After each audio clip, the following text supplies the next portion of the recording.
Beneath the crushing darkness of the ocean's deepest trenches, where sunlight has never touched and pressure would instantly obliterate any surface dweller, something impossible continues to thrive. Something that was supposed to have vanished over 10,000 years ago in a single catastrophic day and night. What if I told you that Atlantis didn't sink into oblivion as Plato described, but instead adapted, evolved, and has been quietly shaping human civilization from the depths ever since? I know what you're thinking. Another Atlantis theory, another wild speculation about a mythical civilization that probably never existed.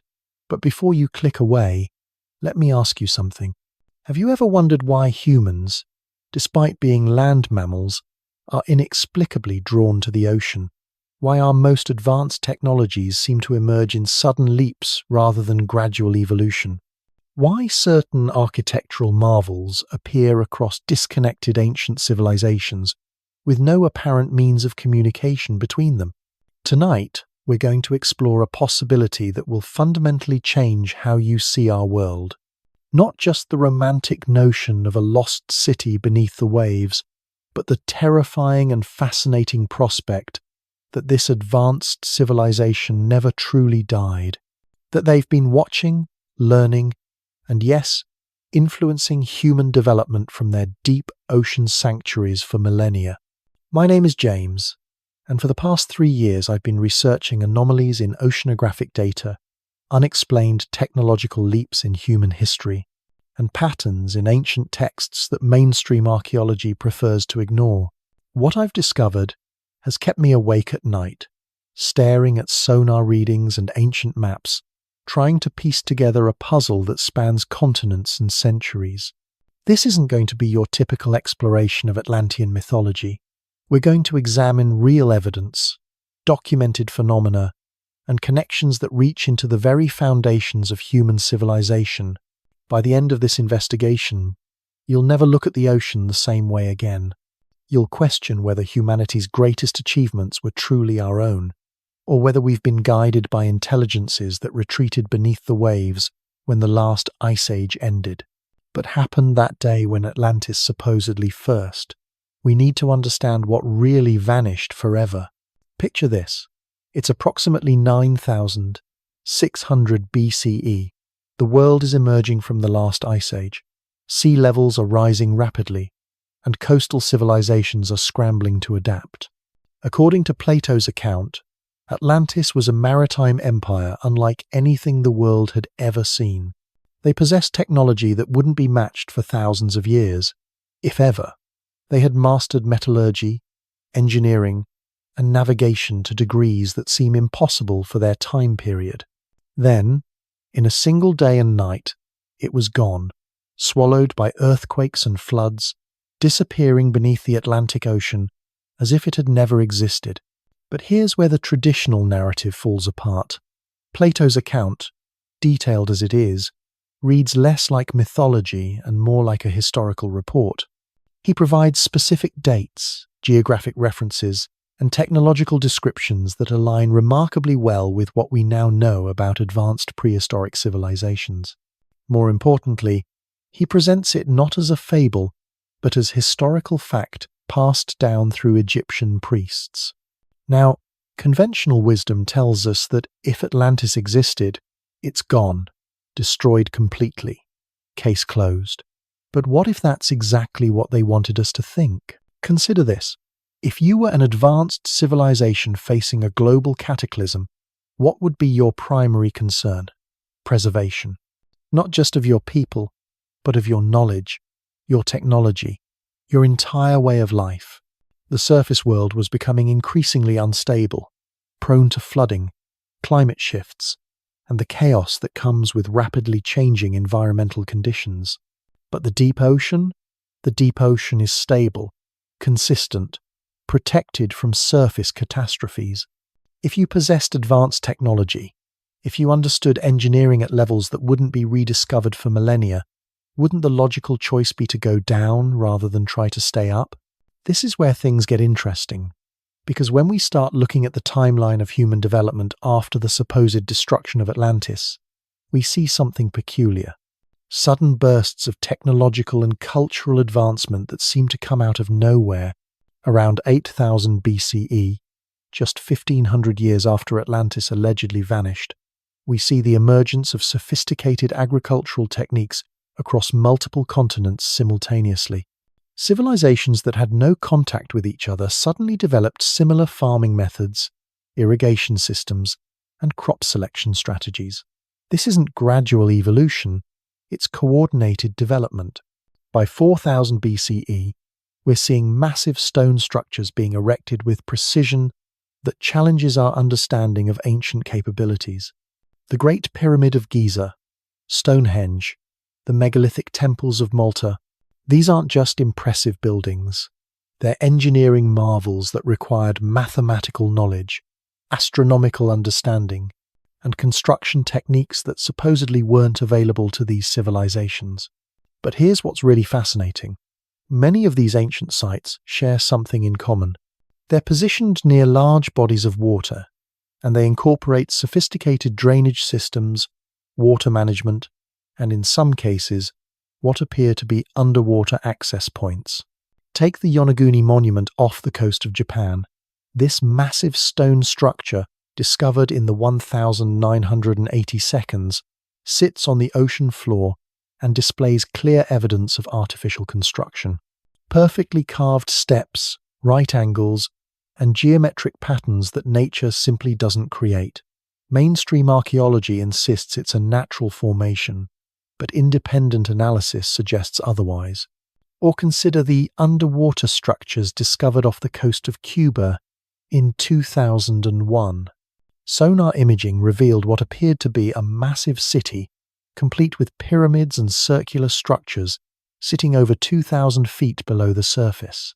The discovery was initially reported by major news outlets, then mysteriously disappeared from public discussion. These aren't isolated incidents. Underwater archaeological sites are being discovered around the world, from the Mediterranean to the Indian Ocean to the Caribbean.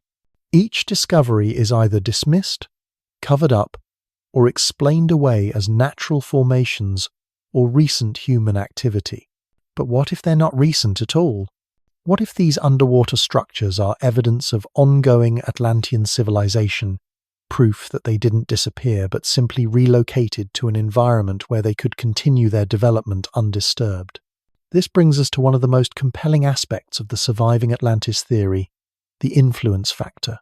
If an advanced civilization has been living in our oceans for over 10,000 years, observing human development from their deep-sea cities, they would have had ample opportunity to guide our progress. Think about the great leaps in human technology, the sudden emergence of written language across multiple civilizations around 3200 BCE, the Bronze Age, where metallurgy techniques spread rapidly across continents that had no known contact with each other, the Renaissance, where scientific and artistic knowledge seemed to explode out of nowhere after centuries of stagnation. These weren't gradual developments, they were quantum leaps, as if someone was periodically sharing advanced knowledge with surface civilizations, carefully guiding human progress along specific paths. And it's not just ancient history. Consider the rapid technological advancement of the past century. From the Wright brothers' first flight in 1903 to landing on the moon in 1969. From the first computer in the 1940 seconds to the internet in the 1990 seconds. These developments happened faster than any natural technological evolution should occur. Some of our most significant technological breakthroughs have come from individuals who claimed their ideas came to them in dreams, visions, or sudden moments of inspiration.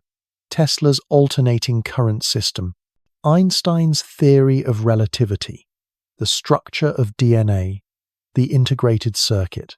Time and again, revolutionary discoveries have emerged from what scientists describe as intuitive leaps, rather than methodical research. What if these weren't leaps at all? What if they were downloads, carefully timed transfers of knowledge from a civilization that has been watching and guiding human development from the beginning? The ocean covers over 70% of our planet's surface, yet we've explored less than 5% of it. The deepest parts remain completely unknown to us. We know more about the surface of our own oceans in Mars than we do about the bottom, that vast, unexplored territory. Entire civilizations could exist without our knowledge. But perhaps the most compelling evidence for surviving Atlantean influence isn't found in ancient sites or technological leaps. It's found in the patterns of human behavior itself, in the way our species has developed in ways that seem to contradict our natural evolutionary path. Humans are the only species on Earth that feels a deep, inexplicable connection to the ocean despite being land mammals. We're drawn to coastlines, we find the sound of waves soothing, and we have an almost universal fascination with marine life. From an evolutionary standpoint, this makes no sense unless there's something in our collective memory, some ancestral connection to oceanic civilization. We also display behaviors that suggest we're being subtly guided towards specific goals: the drive to explore, to build, to create technologies that allow us to eventually return to the sea. Every major human civilization has developed boats, submarines, and underwater exploration technology, as if we're unconsciously trying to reunite with something we've lost. Our mythologies are filled with stories of wise beings emerging from the ocean to teach humanity. The Mesopotamian Oannes, the Greek Triton, the Hindu Matsya, the Celtic Manannan Maclear. Across every culture, we find tales of aquatic teachers who brought civilization to primitive humans. What if these weren't myths at all, but ancestral memories of real contact with Atlantean survivors? The implications of this possibility extend far beyond historical curiosity. If Atlantis survived and has been influencing human development, then everything we think we know about our origins, our capabilities, and our future needs to be reconsidered. Are we truly an independent species developing naturally, or are we being carefully cultivated by a parent civilization that retreated to the depths? Are our technological advances our own achievements, or are we following a curriculum designed by beings who mastered these technologies millennia ago? And perhaps most importantly, if they're still down there, what are they planning for us next? The evidence becomes even more unsettling when we examine the ocean itself, because there are phenomena occurring in our seas that mainstream science struggles to explain. Phenomena that suggest intelligence, organization, and technology operating beneath the waves. Let's start with something that should terrify anyone who truly understands its implications: the ocean's acoustic anomalies. Our underwater monitoring systems regularly detect sounds that don't match any known natural or human-made sources. The famous bloop, recorded in 1997, was initially thought to be biological, but its frequency patterns and amplitude suggested something far larger than any known marine life. While scientists eventually attributed it to ice movement, the explanation feels incomplete when you consider the sound's structured, almost musical qualities. But the bloop is just one example. Deep-sea monitoring stations around the world record what researchers euphemistically call unidentified acoustic events on a regular basis. Rhythmic pulses that repeat at precise intervals, harmonic frequencies that seem to respond to lunar cycles, sound patterns that appear to be some form of communication, but using mathematical principles that exceed our current understanding of marine biology. What makes this even more intriguing is where these sounds originate. They're not coming from the ocean's surface or middle depths where known marine life congregates. They're emerging from the abyssal plains, the deepest, most remote parts of the ocean where, according to conventional science, complex life shouldn't be able to survive. Yet, something down there is not just surviving, but actively generating sophisticated acoustic signatures that suggest technology, organization, and intelligence. Then there are the thermal anomalies. Satellite imaging has detected unusual heat signatures on the ocean floor that don't correspond to known volcanic or tectonic activity. These aren't random hotspots, they're geometric patterns, perfect circles, triangular formations, and complex grid-like structures that extend for miles across the seafloor. The official explanation is deep-sea thermal vents, but thermal vents don't arrange themselves in mathematical patterns.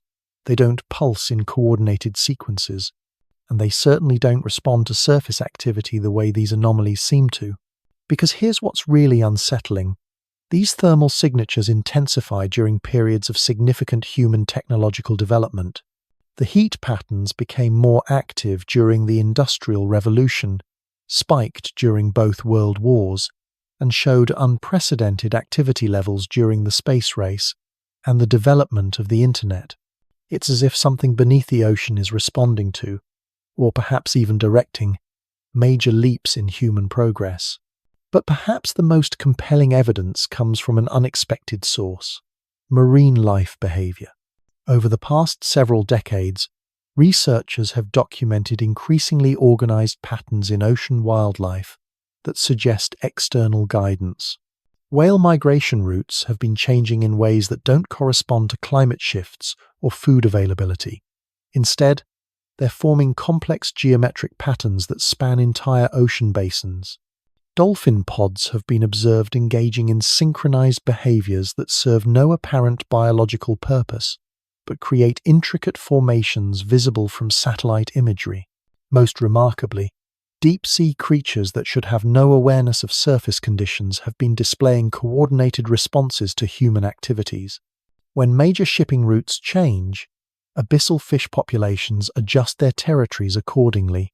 When underwater cables are laid, marine life patterns shift to accommodate the new infrastructure, often before the installation is complete. This isn't random adaptation. This is orchestrated behavior that suggests a controlling intelligence with knowledge of human plans and activities. The technology angle becomes even more fascinating when we examine humanity's relationship with water-based innovations. Every major technological breakthrough in human history has been preceded by unexplained advances in maritime technology. Before the Bronze Age, humans suddenly developed sophisticated boat-building techniques that allowed for long-distance ocean travel. Before the scientific revolution, navigation instruments appeared that were far more advanced than the mathematical knowledge of the time should have permitted. Before the Industrial Revolution, underwater salvage techniques emerged that shouldn't have been possible without modern diving equipment. It's as if someone has been systematically upgrading human maritime capabilities, preparing us for each new phase of development. Consider the submarine. The concept appeared simultaneously in multiple countries during the early 1600 seconds, despite no known communication between inventors. The designs were remarkably similar, incorporating engineering principles that weren't formally understood until centuries later. How did isolated inventors across different continents develop nearly identical solutions to underwater travel? Or look at sonar technology.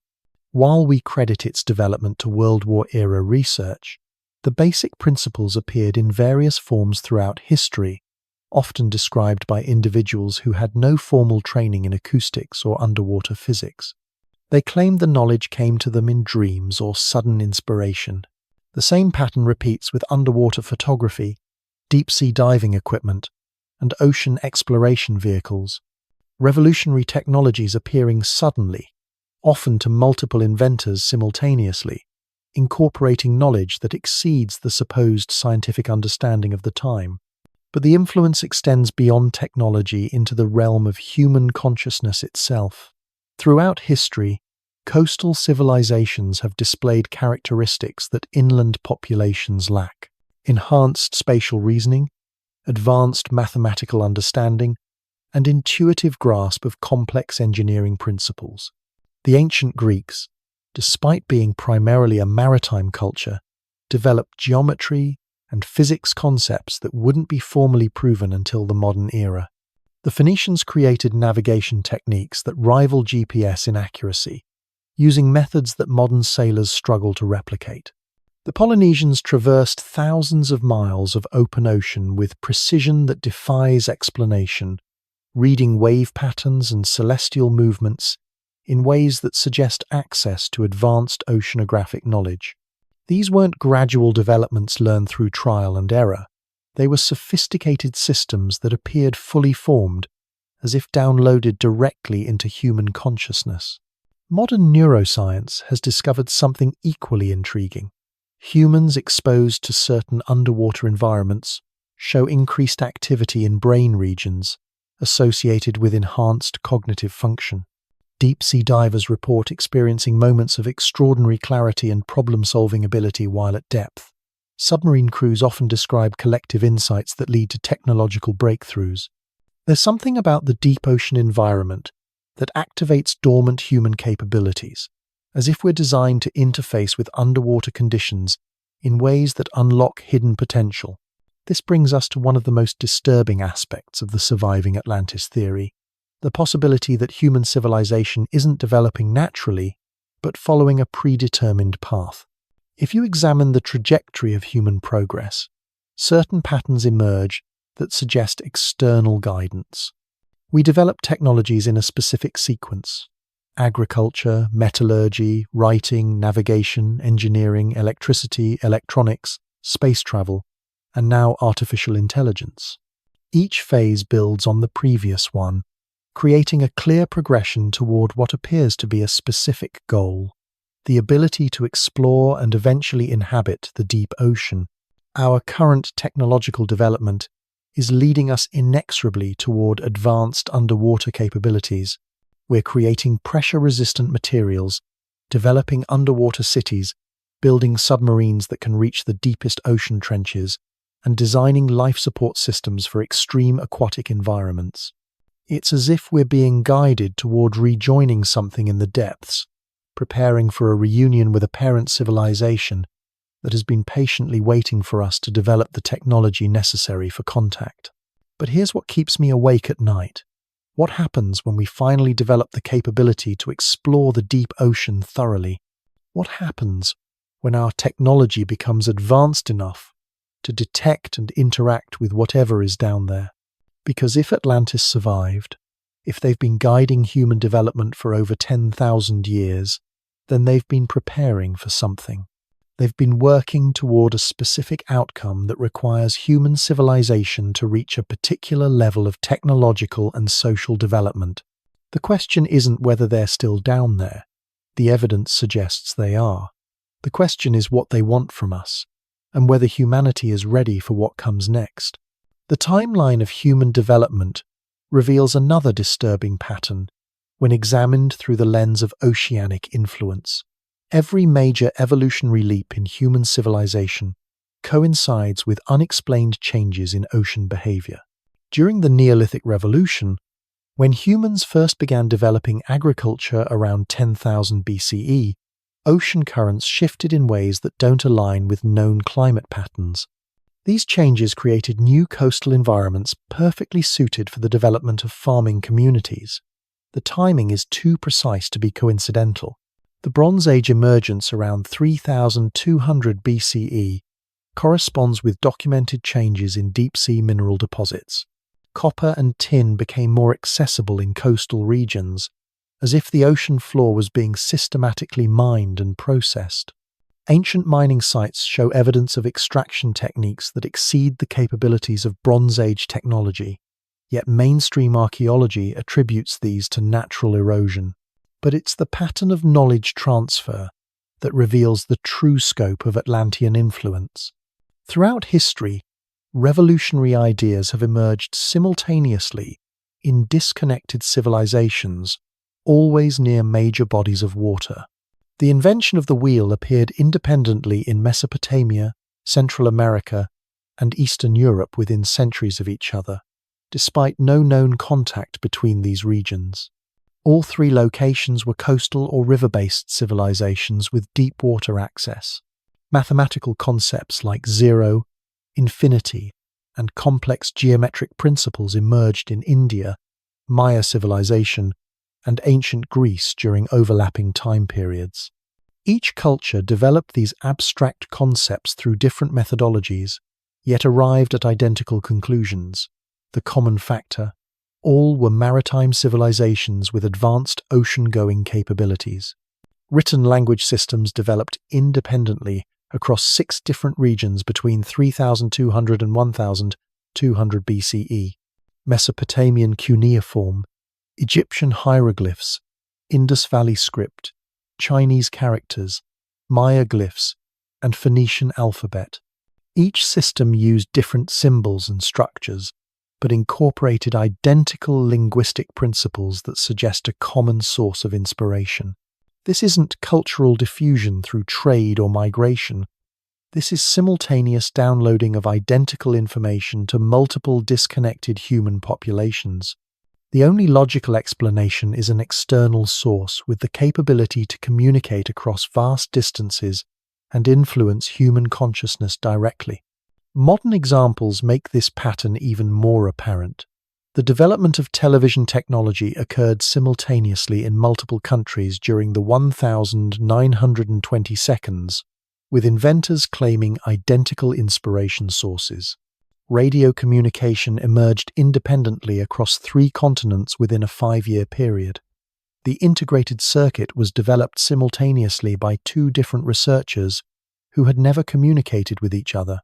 These parallel developments accelerated dramatically during the 20th century, coinciding with increased deep-sea exploration activities. The more humans probe the ocean depths, the faster our technological advancement occurs, as if proximity to something beneath the waves triggers enhanced innovation capabilities. But the influence extends beyond technology into human behavior patterns that suggest long-term conditioning. Modern humans display traits that seem designed to prepare us for underwater existence. We're the only land mammals that can hold our breath for extended periods without training. Human infants demonstrate swimming reflexes that activate automatically when submerged, despite having no evolutionary reason for this capability. Our bodies contain salt water in concentrations that match ancient ocean levels, not current ones. Human skin develops enhanced sensitivity to pressure changes, allowing us to detect weather patterns and tidal shifts with accuracy that rivals modern instruments. Our sleep cycles align with oceanic rhythms rather than solar ones. We dream in patterns that match deep-sea bioluminescence frequencies. These aren't random evolutionary quirks. They're systematic adaptations that suggest our species has been gradually modified to enhance our compatibility with underwater environments.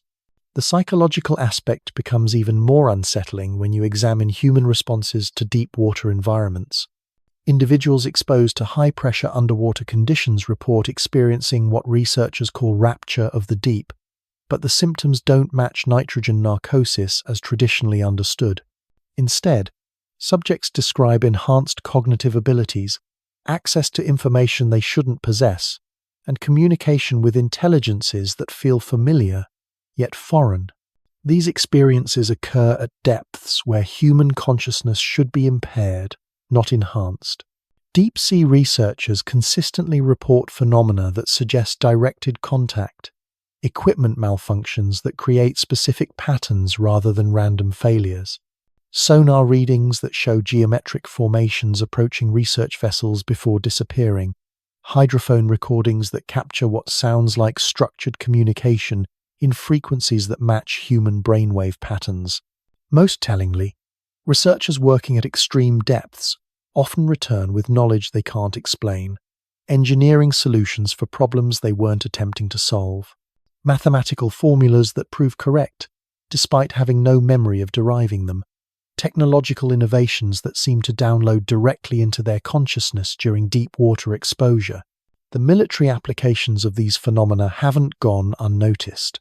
Classified research programs have documented enhanced performance in submarine crews operating at extreme depths. Sonar operators display improved pattern recognition abilities after extended deep-sea service. Naval engineers develop innovative solutions during underwater assignments that exceed their formal training. These programs remain highly classified, but leaked documents suggest that prolonged exposure to deep ocean environments triggers dormant human capabilities that the military considers strategically valuable, capabilities that seem to activate only when humans are submerged in specific oceanic conditions. This brings us to a terrifying possibility. What if human evolution hasn't been random, but has been carefully guided to produce a species capable of serving underwater civilizations? Consider our current trajectory. We're developing artificial gills, pressure-resistant habitats, and bioengineering technologies that could allow humans to survive permanently underwater. We're creating hybrid organic-mechanical interfaces that enhance human capability in aquatic environments. Simultaneously, we're facing environmental challenges that may force large populations to relocate to oceanic environments. Rising sea levels, climate change, and resource depletion are making coastal and underwater living increasingly necessary for human survival. It's as if we're being systematically prepared for a transition from land-based to ocean-based civilization. Guide timeline suggests we're approaching a critical threshold by intelligences that have been planning this transition for millennia. Human technology is reaching the point where deep ocean exploration will become routine rather than exceptional. Within decades, we'll have the capability to establish permanent underwater colonies, to explore the deepest ocean trenches, and to make contact with whatever has been waiting for us in the depths. But are we being prepared for cooperation or assimilation? Are we developing these capabilities to join an existing oceanic civilization as equals, or are we being conditioned to serve as a workforce for intelligences that view humans as useful but expendable tools? The answer may lie in the acceleration of contact phenomena that researchers have documented over the past decade. Deep-sea encounters are becoming more frequent, more obvious, and more interactive. Whatever has been hiding in our oceans is becoming less concerned with maintaining secrecy. Recent sonar data shows massive underwater structures that appear and disappear from scanning systems, as if they exist in phases or dimensions that our technology can only partially detect. These structures are geometric, clearly artificial, and operate according to physics that exceed our current understanding.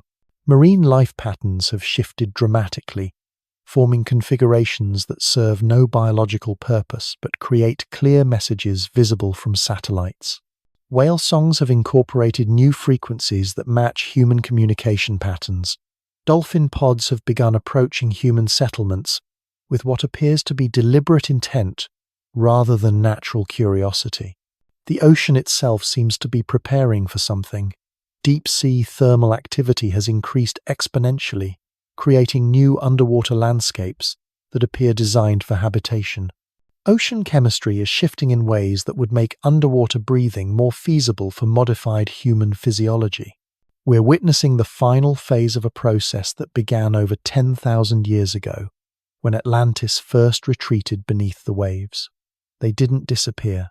They evolved, adapted, and have been systematically preparing both themselves and humanity for an eventual reunion. The question that haunts me is whether this reunion will represent humanity's greatest achievement or our final surrender. Because if we've been guided, shaped, and conditioned by oceanic intelligences for our entire recorded history, then everything we think we know about human independence and free will may be an elaborate illusion. We may not be the masters of our own destiny, but rather the products of the most sophisticated long-term manipulation program ever conceived. And we're rapidly approaching the moment when that manipulation transitions from subtle influence to direct control. The evidence becomes even more chilling when we examine what's been happening to our planet's magnetic field. Scientists have documented unprecedented fluctuations in Earth's magnetic poles, changes that coincide precisely with increased deep-sea thermal activity. But here's what they're not telling you. These magnetic shifts follow patterns that suggest artificial manipulation. Earth's magnetic field isn't just randomly wandering. It's being systematically adjusted, fine-tuned in ways that affect human consciousness and behavior on a global scale. Studies have shown that magnetic field variations directly impact human brain function, influencing everything from creativity to aggression levels to our ability to process complex information. If Atlantean civilization possesses the technology to manipulate planetary magnetic fields, they essentially control a switch that can alter human consciousness at will.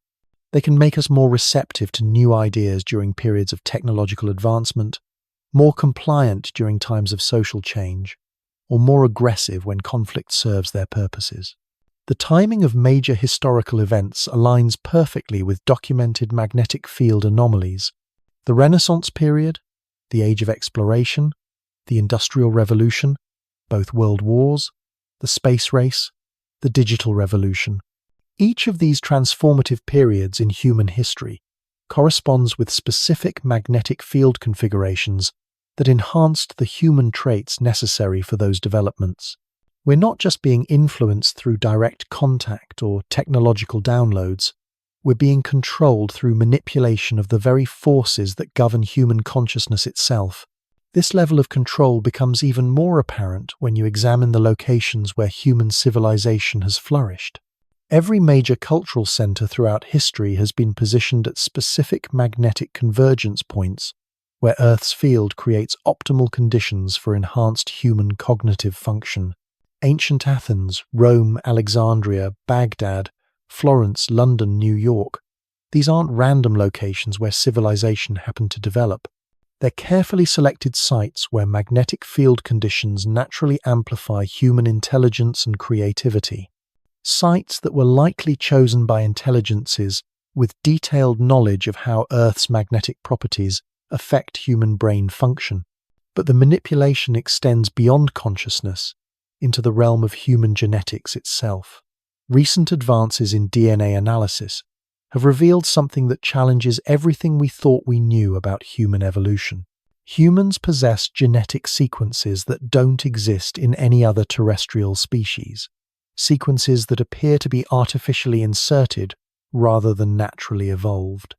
These genetic anomalies are concentrated in regions of the brain associated with abstract thinking, pattern recognition, and the ability to interface with complex technological systems. Most remarkably, these genetic modifications become more pronounced in populations that have historically lived near large bodies of water. Coastal populations display enhanced versions of these sequences, as if proximity to oceanic environments triggers genetic activation. The implications are staggering. If human genetics have been artificially modified to enhance our compatibility with underwater technologies and environments, then our species may have been designed from the beginning to serve as an interface between terrestrial and oceanic civilizations. We're not just being guided or influenced. We may literally be living technology, biological constructs created to bridge the gap between surface and deep-sea environments. This theory gains terrifying credibility when you examine the acceleration of genetic modifications in modern human populations. Over the past century, humans have developed new capabilities at a rate that defies natural evolution. We're seeing increased lung capacity in young adults who have never been trained in breath-holding techniques, enhanced pressure tolerance in individuals who have never been exposed to high-pressure environments, improved night vision and acoustic sensitivity in populations living near deep water. These aren't gradual, evolutionary adaptations. They're systematic genetic upgrades occurring within single generations, suggesting active modification of human DNA by external forces with advanced biotechnology. The medical establishment attributes these changes to improved nutrition and healthcare, but the patterns don't match those explanations. The modifications are too specific, too directed toward underwater functionality, to be random improvements in human health. We're witnessing the final phase of a genetic engineering project that has been running for thousands of years, systematically upgrading human capabilities to prepare us for life in oceanic environments. But perhaps the most disturbing aspect of this genetic modification program is what it reveals about human reproduction and child development. Children born in the past 2 decades display traits that shouldn't exist according to our understanding of human genetics. Newborns are demonstrating swimming abilities that typically take months to develop. Toddlers are showing intuitive understanding of water pressure and buoyancy principles. Young children are displaying enhanced mathematical abilities specifically related to three-dimensional navigation and acoustic pattern recognition. These aren't learned behaviors. They're hardwired capabilities that suggest human genetics are being actively modified to produce individuals optimized for underwater existence. School systems around the world have documented increased numbers of children who seem naturally drawn to marine biology, underwater archaeology, and deep-sea engineering. These children display knowledge and interests that exceed their educational exposure, as if they're accessing information from sources beyond their conscious awareness. Child psychologists report unprecedented numbers of young patients describing detailed dreams about underwater cities, advanced submarine technologies, and communication with aquatic intelligences. These aren't typical childhood fantasies about mermaids and sea creatures. They're sophisticated technical descriptions of underwater civilizations that incorporate engineering principles these children shouldn't understand. Most unsettling of all, these children often demonstrate abilities that suggest direct neural interface with unknown technologies. They can predict weather patterns by sensing water pressure changes. They navigate underwater environments with precision that exceeds trained divers. They communicate with marine life in ways that appear to involve actual information exchange rather than simple animal interaction. We're not just witnessing genetic modification. We're seeing the emergence of a new type of human, one designed specifically for interaction with oceanic civilizations. The educational system itself may be part of this preparation program. Curriculum changes over the past decades have systematically emphasized subjects that enhance underwater compatibility while de-emphasizing skills that promote terrestrial independence. Mathematics education now focuses heavily on three-dimensional modeling and fluid dynamics. Science programs prioritize marine biology and oceanography over land-based ecology. Engineering courses emphasize pressure resistance and underwater construction techniques. Meanwhile, traditional skills like agriculture, land-based construction, and terrestrial navigation are being phased out of standard curricula. It's as if the education system is systematically preparing young humans for life in environments where land-based skills will be irrelevant. The psychology of this educational shift reveals the sophistication of the manipulation program. Rather than forcing unwanted changes, the system creates desire for oceanic knowledge by making underwater subjects seem exciting, mysterious, and technologically advanced while presenting land-based skills as outdated and primitive. Children naturally gravitate toward the oceanic subjects because they've been designed to find them inherently appealing. They're not being forced to prepare for underwater life. They're being programmed to want it. This psychological manipulation extends into popular culture, where oceanic themes have become increasingly prominent across all forms of media. Movies, television shows, video games, and literature consistently portray underwater environments as advanced, peaceful, and desirable, while depicting surface civilizations as polluted, chaotic, and doomed. The messaging is subtle but persistent. The future belongs to those who embrace oceanic existence, while those who cling to terrestrial life are destined for extinction. But the influence runs deeper than entertainment. Scientific research funding is being systematically directed toward projects that enhance human underwater capabilities, while research into terrestrial sustainability receives reduced support. Billions of dollars flow into underwater habitat development, pressure-resistant materials research, and human genetic modification programs designed to enhance aquatic functionality.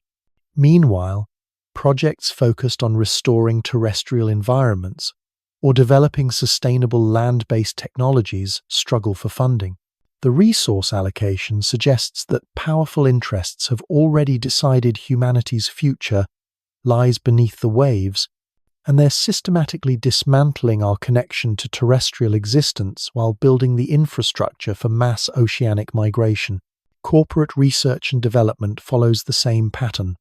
The most advanced technologies being developed by major corporations focus on underwater applications, pressure-resistant electronics, bioengineered breathing apparatus, neural interfaces designed for aquatic environments, and construction materials optimized for deep-sea use. These aren't just commercial opportunities. They're components of a comprehensive system designed to make underwater living not just possible, but preferable to surface existence. The timeline for this transition is accelerating rapidly. Current projections suggest that within 3 decades, underwater cities will house significant human populations. Within 5 decades, oceanic environments may become humanity's primary habitat. But this transition isn't being driven by necessity or human choice. It's the culmination of a manipulation program that has been guiding human development for millennia, systematically preparing our species for integration into an existing oceanic civilization. The question that terrifies me isn't whether this integration will occur. The evidence suggests it's inevitable, already too far advanced to reverse. The question is whether humans will maintain any semblance of independence in this new oceanic world, or whether we'll discover that our entire species has been cultivated as a resource for intelligences that view us as useful tools rather than equal partners.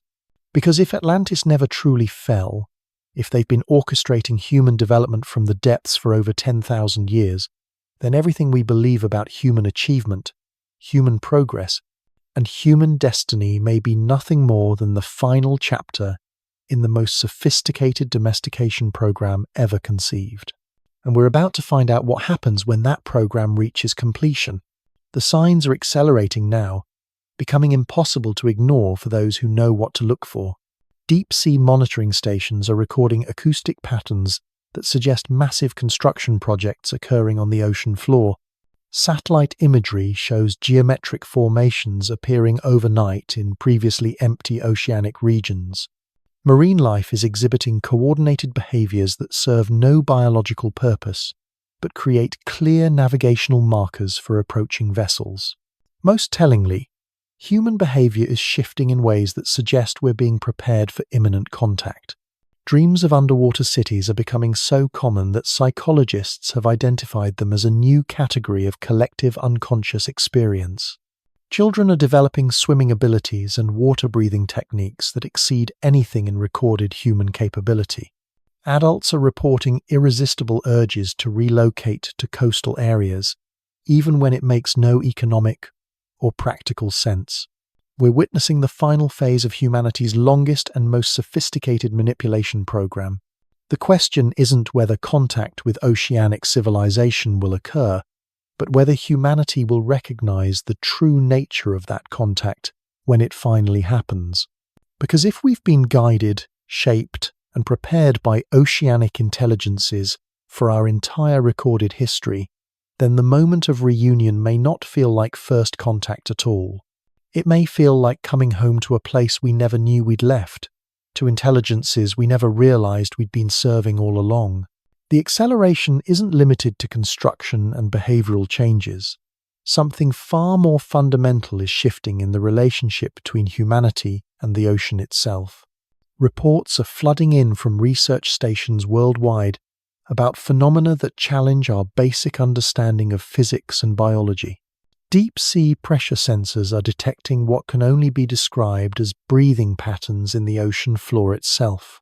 Massive areas of the abyssal plains are rising and falling in rhythmic cycles that match no known geological process. These aren't tectonic movements or thermal expansions.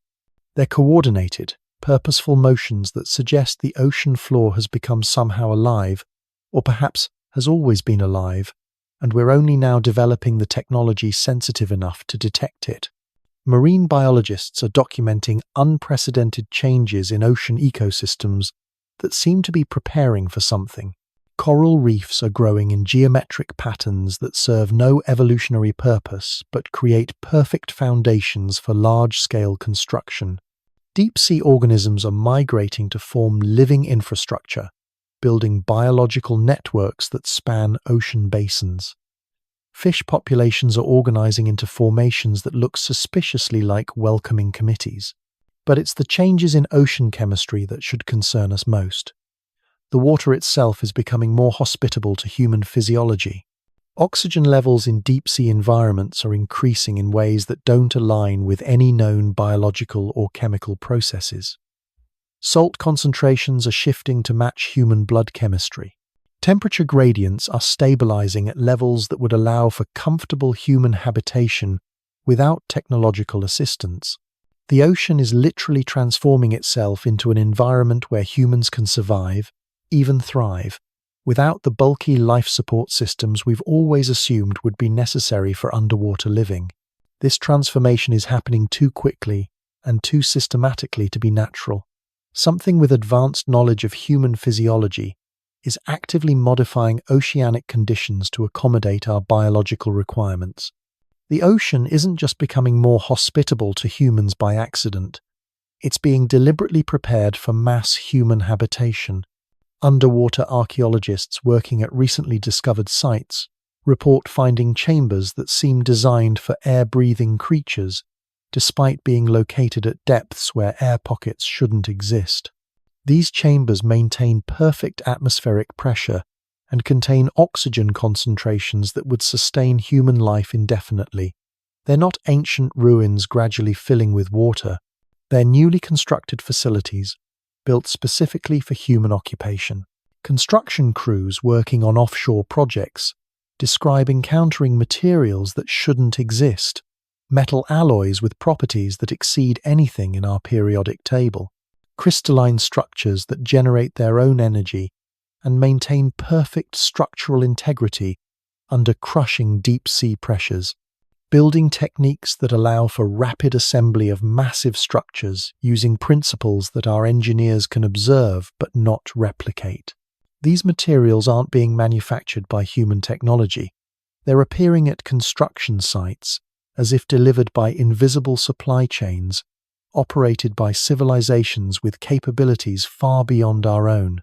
The timeline for human integration into oceanic environments is accelerating beyond all projections. What researchers predicted would take decades is happening in years. What should require years is occurring in months. The infrastructure for underwater human civilization is being built at a pace that suggests unlimited resources and technologies that can manipulate matter at the molecular level. Corporate executives working on underwater development projects report receiving detailed construction plans through channels they can't identify. Technical specifications that solve engineering problems before those problems are even encountered. Blueprints for technologies that won't be officially invented for decades, yet somehow arrive precisely when needed. These aren't industrial espionage or leaked government research.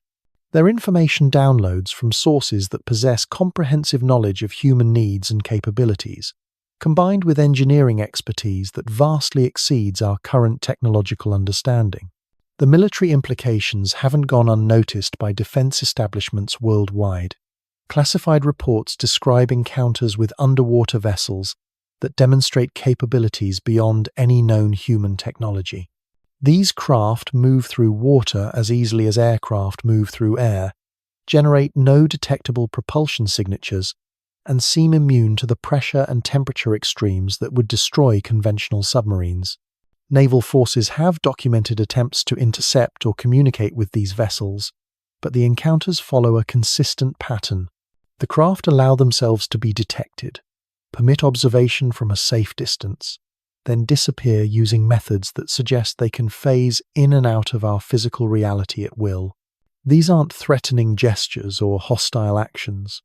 They're demonstrations, carefully controlled exhibitions designed to show human military forces that oceanic civilizations possess overwhelming technological superiority while maintaining a non-aggressive posture. The message is clear. Resistance would be futile, but resistance isn't necessary because the oceanic intelligences don't seek conquest, they seek integration. Intelligence agencies have compiled evidence suggesting that key figures in human government, science, and industry have been in communication with oceanic representatives for decades. These communications don't involve traditional diplomatic channels or formal negotiations. Instead, they occur through dreams, meditative states, and altered consciousness experiences that leave participants with detailed knowledge they shouldn't possess.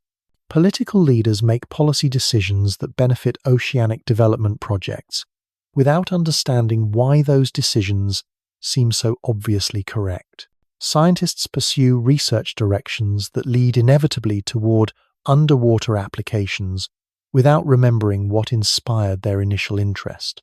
Corporate executives invest in oceanic technologies based on intuitions that prove remarkably accurate, despite contradicting conventional market analysis.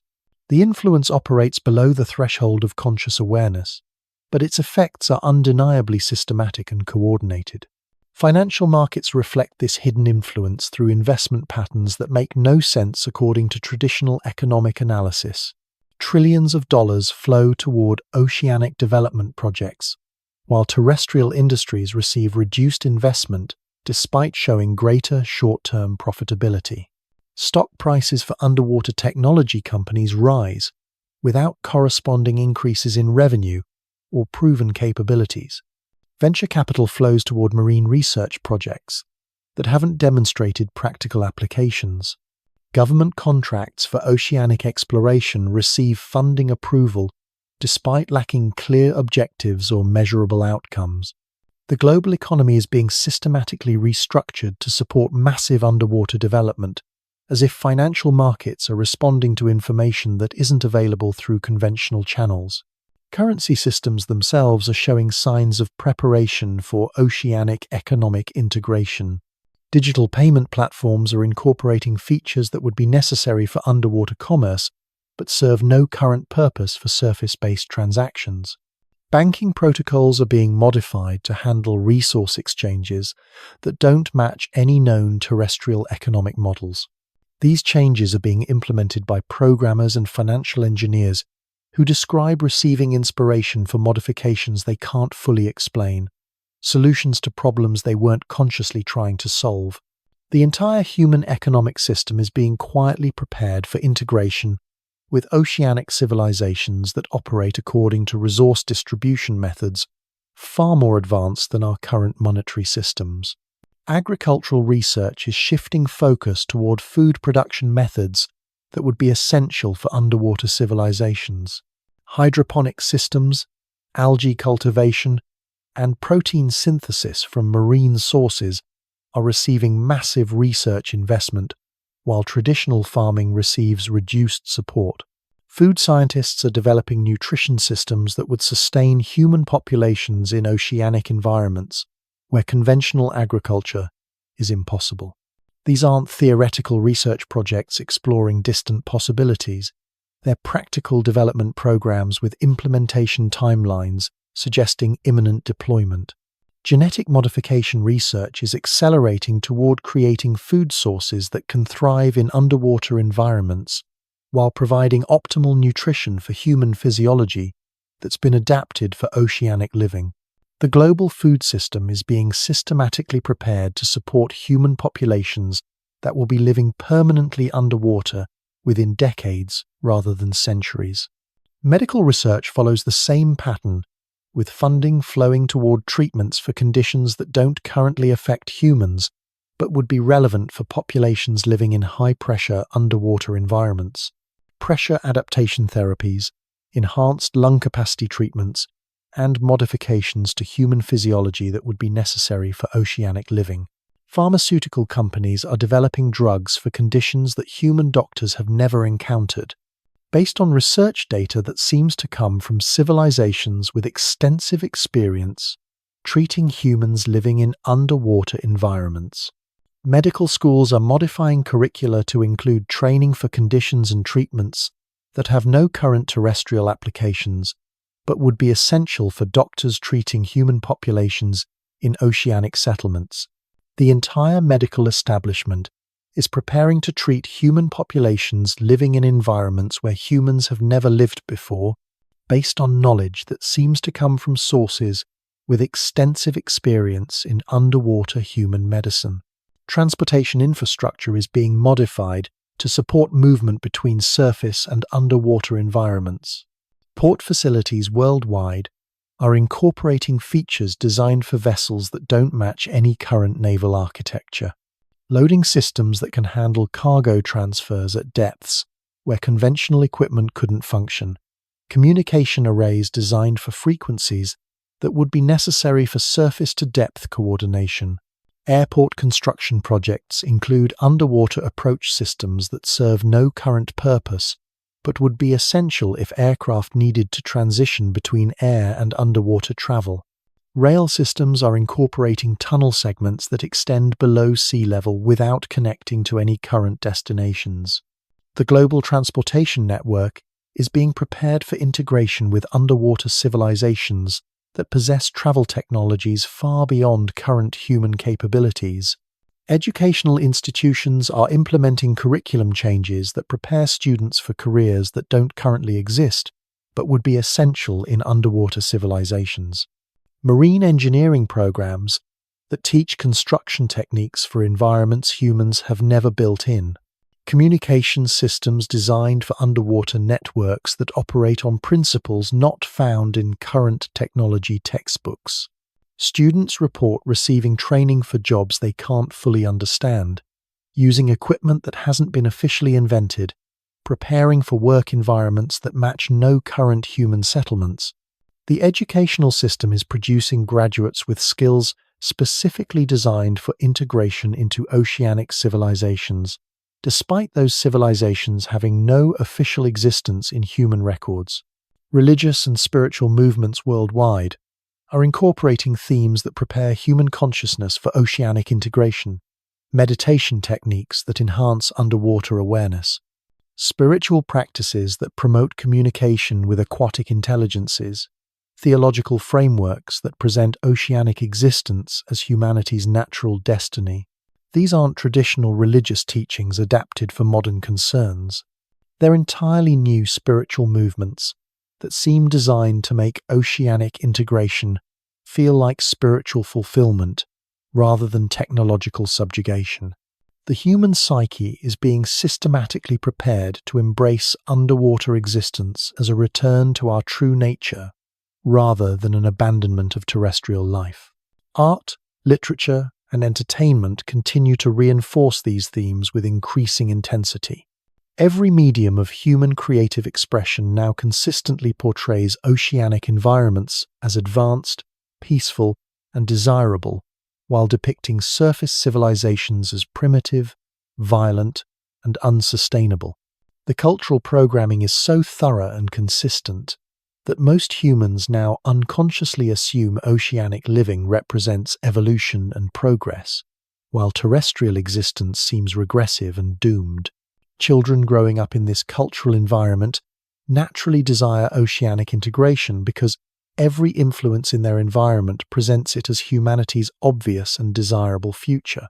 The sophistication of this cultural manipulation program demonstrates planning and execution capabilities that exceed anything in recorded human history. It's been implemented simultaneously across all human societies, in all languages, through all media platforms, with consistency that suggests centralized coordination by intelligences with comprehensive understanding of human psychology and behavior modification techniques. We're not just witnessing preparation for oceanic integration. We're experiencing the final phase of the most comprehensive psychological conditioning program ever implemented, designed to make humanity-eg species relationship with terrestrial existence, early embrace, a transition that will fundamentally alter our. The program's success is evident in human responses to oceanic integration proposals. Rather than resistance or concern about abandoning terrestrial life, most humans now express enthusiasm about underwater living opportunities. The conditioning has been so effective that oceanic integration feels like humanity's natural evolutionary destiny rather than subjugation to alien intelligences. But the most chilling aspect of this conditioning program is its subtlety. Most humans experiencing these influences have no conscious awareness of being manipulated.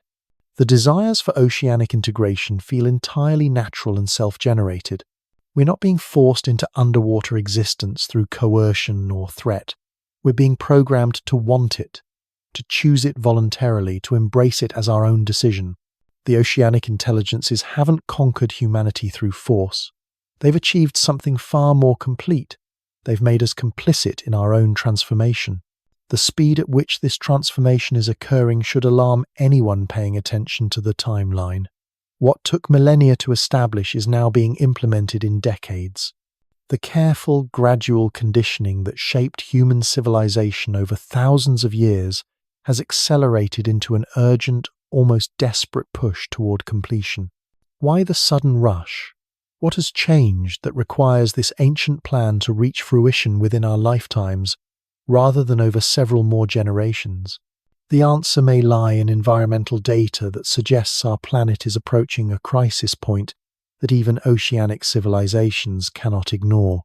Deep-sea monitoring stations have detected unprecedented changes in ocean floor stability that indicate massive geological shifts are imminent. Not the gradual continental drift that occurs over millions of years, but rapid, catastrophic restructuring that could reshape the planet's surface within decades. Seismic data reveals stress patterns beneath the ocean floor that match no known geological phenomenon. These aren't random earthquake precursors or volcanic activity. They're systematic pressure changes that suggest something is actively destabilizing the seafloor from below, as if massive construction projects are altering the planet's fundamental structure. If oceanic civilizations have been preparing for a planetary transformation that will make terrestrial existence impossible, then the acceleration of human integration isn't just about reunion with our supposed creators. It's about species survival during a transition that will fundamentally alter Earth's habitability. The environmental changes we attribute to human-caused climate change may actually be side effects of much larger geological modifications being implemented by oceanic intelligences preparing for this transition. Rising sea levels aren't just melting ice caps, they're the result of controlled flooding designed to expand oceanic territory while gradually submerging coastal human settlements. Ocean acidification isn't just pollution, it's chemical modification of seawater to create optimal conditions for the biological systems that will sustain underwater human populations. Temperature changes aren't just greenhouse effects. They're thermal regulation designed to create uniform environmental conditions that will support the hybrid human-oceanic civilization that's being prepared. What we perceive as environmental crisis may actually be environmental engineering on a planetary scale, implemented by intelligences with the technology and long-term perspective necessary to modify an entire planet's ecosystem. The timing becomes even more ominous when you examine space-based observation data that governments prefer to keep classified. Satellite imagery shows massive geometric formations appearing on the ocean surface during new moon phases, visible only through infrared and electromagnetic spectrum analysis. These formations span hundreds of miles and demonstrate engineering precision that exceeds anything in human capability. More disturbing, these surface formations appear to be communication arrays, broadcasting signals towards specific coordinates in space that correspond to no known celestial objects in our current astronomical databases. The signals use mathematical progressions that incorporate knowledge of physics beyond our current understanding, suggesting communication with intelligences that possess technology far more advanced than anything on Earth. The oceanic civilizations aren't just preparing for planetary transformation, they're coordinating with external forces that may be directing this entire process from beyond our world. This raises the terrifying possibility that Earth isn't just home to hidden oceanic civilizations, but serves as a research station or resource extraction facility for intelligences that consider both oceanic and terrestrial life as experimental subjects or managed resources. The signals aren't random communication attempts. They follow patterns that suggest regular reporting to supervisory intelligences, status updates on the progress of human integration, and planetary modification programs. If this interpretation is correct, then humanity's entire history may have been a carefully controlled experiment designed to produce specific outcomes for intelligences whose goals and motivations we can't even comprehend. The acceleration of integration isn't happening because oceanic civilizations have decided to reveal themselves. It's happening because the experiment is reaching completion and the results need to be harvested before planetary conditions change in ways that would compromise the data collection process. Military installations worldwide have detected increasing numbers of unidentified aerial phenomena that demonstrate flight characteristics impossible according to our understanding of physics. These craft emerge from oceanic locations, perform aerial maneuvers that seem designed to test human detection and response capabilities, then return to underwater bases that don't appear on any sonar mapping systems. The pattern suggests systematic reconnaissance operations designed to assess human military capabilities and response protocols. But rather than hostile surveillance, these operations feel more like final evaluations, assessments to determine whether human civilization has reached the development level necessary for the next phase of the program. Defense analysts have noted that these craft never demonstrate aggressive behaviors or attempt to interfere with human military operations. Instead, they seem to be cataloging our capabilities, documenting our technological progress, and evaluating our readiness for integration into whatever system they represent. The message is clear. They're not concerned about human resistance because they've already determined that resistance isn't possible. They're simply verifying that we've reached the technological and psychological development level necessary for the transition they've been planning. Corporate research facilities working on advanced underwater technologies report increasing incidents of equipment that functions beyond its designed parameters. Pressure-resistant materials that perform better than theoretical limits should allow. Communication systems that establish connections through methods not incorporated in their original design. Construction equipment that assembles structures using techniques not programmed into their control systems. The technology isn't just being improved through normal research and development. It's being systematically upgraded by external intelligences who have access to human manufacturing systems and can modify equipment without leaving detectable traces of interference. This technological enhancement extends beyond individual devices into entire industrial systems. Manufacturing facilities report production outputs that exceed their calculated capabilities. Resource extraction operations discover materials that weren't indicated in geological surveys. Transportation networks develop routing efficiencies that optimize for destinations not included in their programming. The entire human industrial system is being quietly modified to support capabilities we haven't officially developed, as if our technology is being prepared for integration with systems that operate according to principles we don't understand. Financial markets continue to show patterns that suggest coordination with intelligence networks that possess comprehensive knowledge of future economic conditions. Investment flows toward projects that won't show returns according to conventional analysis, yet consistently prove profitable through mechanisms that market analysts can't identify. Currency exchange rates fluctuate in ways that benefit underwater development projects while disadvantaging terrestrial industries, despite no apparent market forces driving these changes. Commodity prices shift to favor resources necessary for oceanic construction, while creating shortages in materials essential for land-based development. The global economy is being systematically restructured to support oceanic civilization development while gradually undermining the financial viability of terrestrial human society.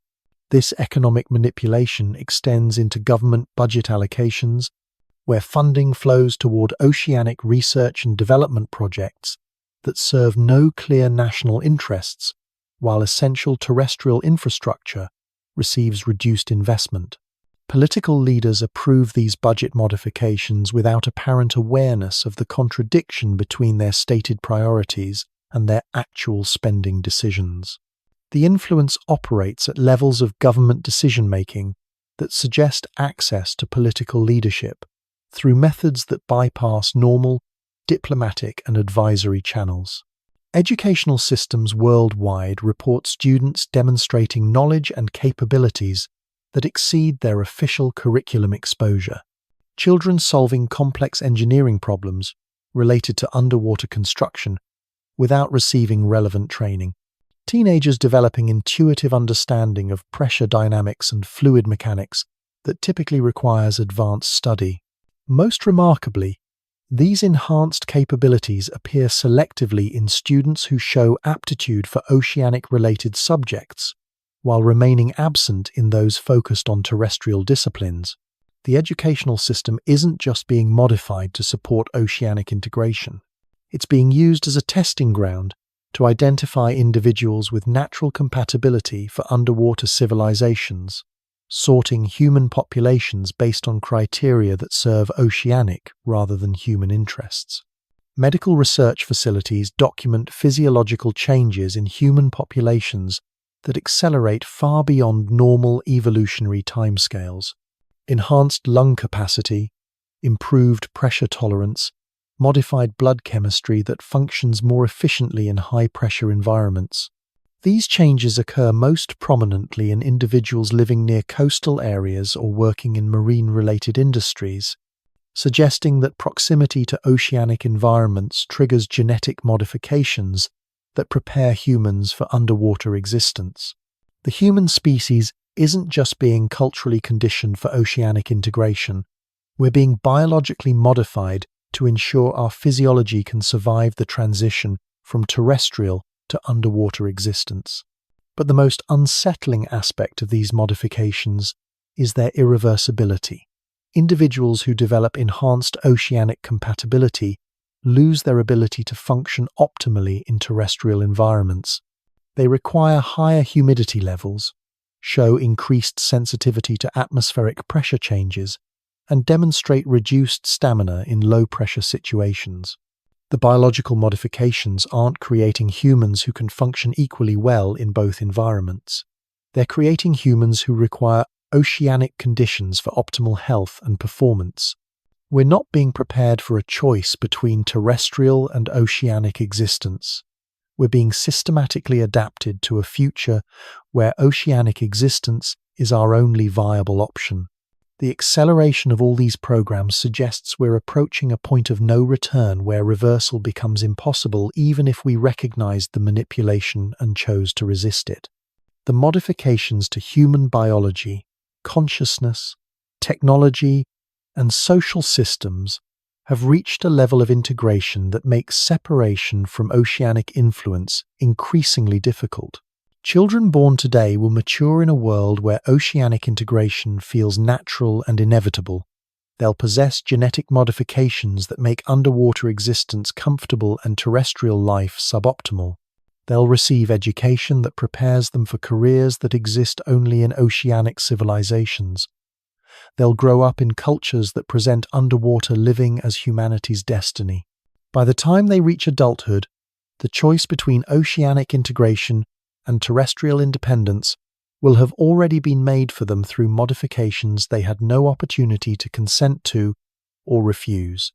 The program's completion is no longer a matter of if, but when, and based on the acceleration of all indicators, that completion appears to be scheduled for the very near future. The final phase of humanity's longest manipulation program is beginning. The question that remains isn't whether we can prevent it, but whether we'll recognize what's happening to us before the transformation becomes irreversible. Because once we cross that threshold, once the integration reaches completion, there may be no way back to the terrestrial existence we've known for thousands of years. We'll have become something new, something adapted for oceanic life, something that serves purposes we may never fully understand. The children who grow up in that new world will never know what we've lost, because they'll be designed to thrive in the underwater reality that's being prepared for them. They'll think of oceanic existence as natural and normal, never suspecting that their entire species was systematically modified to serve intelligences that view humanity as a useful resource rather than an independent civilization. And perhaps that's the most sophisticated aspect of this entire program. By the time it's complete, no one will be left who remembers that things could have been different. Human civilization, as we've known it, is ending. What emerges from the depths to replace it may wear familiar faces and speak in familiar voices, but it will be something fundamentally different from the terrestrial species that once walked freely upon the surface of this planet. The transformation is accelerating beyond our ability to track or understand it fully.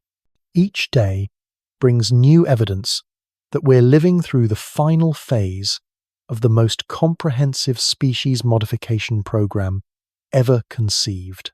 And we're running out of time to decide whether we'll face this transformation as conscious participants or unconscious subjects in an experiment whose true purpose we may never comprehend.